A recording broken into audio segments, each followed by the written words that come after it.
مفتی صاحب کی بارگاہ میں میرا سوال ہے کہ وحی اور الہام میں کیا فرق ہے؟ وحی اور الہام میں فرق تو بہت اعتبار سے فرق ہے۔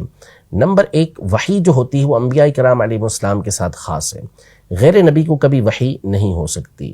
جہاں قرآن و سنت میں وحی کے الفاظ غیر نبی کے لیے استعمال ہوئے بھی ہیں تو اس کا مطلب الہام ہی ہوتا ہے، جیسے قرآن مجید فرقان حمید میں سورہ مائدہ میں حضرت سیدنا عیسیٰ علیہ نبینا و علیہ السلام کے جو ساتھی ہیں، حواری جو تھے، ان کے لیے اوحیتو کے الفاظ استعمال ہوئے ہیں کہ میں نے ان کی طرف وحی کی، تو اس کا مطلب الہام کرنا۔ موسیٰ علیہ نبینا و علیہ السلام کی والدہ کے لیے سورہ طٰہٰ اور سورہ قصص کے اندر یہ الفاظ استعمال ہوئے اوحینا کے، کہ ہم نے ان کی طرف الہام کیا ہے۔ وحی کا لفظ اور اس کا معنی الہام ہے۔ اسی طرح جیسے شہد کی مکھی کے لیے بھی یہ الفاظ استعمال کیے کہ وَأَوْحَىٰ رَبُّكَ، تو اس کا معنی بھی یہی ہے کہ اس کے دل کے اندر اللہ پاک نے کوئی چیز داخل کر دی۔ تو جو وحی ہوتی ہے وہ انبیاء کرام علیہ السلام کے ساتھ خاص ہوتی ہے، غیر نبی کو وحی نہیں ہو سکتی، کیونکہ وحی کا مطلب یہ ہوتا ہے کہ وہ کلام کہ جو اللہ تبارک و تعالیٰ نے اپنے کسی نبی علیہ السلام پر نازل کیا ہو، ان کے اوپر جو کلام نازل ہوا، ان سے جو کلام کیا گیا، اس کو وحی کہا جاتا ہے، جبکہ الہام یہ اس طرح نہیں ہوتا۔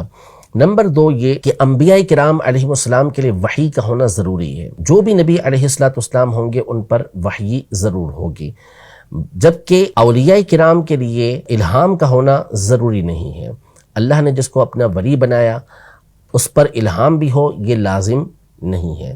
اسی طرح وحی جو ہوتی ہے وہ قطعی ہوتی ہے، اور اس کے ذریعے جس طرح ظاہر کے فیصلے کیے جا سکتے ہیں اس طرح باطن کے فیصلے بھی کیے جا سکتے ہیں، برخلاف الہام کے کہ الہام سے باطن کے فیصلے نہیں کیے جا سکتے۔ وحی ہوئی تو اس صورت میں حضرت خضر علیہ السلام نے موجود قرآن مجید فرقان حمید میں کہ ایک بچے کو آپ نے اللہ کے حکم سے قتل کیا، کہ اس کی حکمتیں موجود تھیں، لیکن کسی ولی کو اس بات کی اجازت نہیں ہوتی کہ الہام ہونے کی بنیاد پر اس طرح کا فعل کرے۔ تو یہ بات واضح ہے کہ جو الہام ہے اس کے ذریعے سے صرف ظاہر کے فیصلے تو ہو سکتے ہیں، باطن کے فیصلے نہیں ہو سکتے۔ اور چوتھی بات یہ کہ جو وحی ہوتی ہے وہ قطعی ہوتی ہے، جبکہ الہام یہ قطعی نہیں ہوتا۔ وحی کے ذریعے سے احکام شرعیہ کا ثبوت ہوتا ہے، نئے احکام اس کے ذریعے سے ثابت ہوتے ہیں۔ الہام یہ کسی چیز کی تائید تو کرتا ہے، لیکن اس کے ذریعے سے نئے احکام شرعیہ یہ ثابت نہیں ہوتے۔ تو یوں بہت سارے جو فروق ہیں وہ غور و فکر کے بعد بیان کیے جا سکتے ہیں۔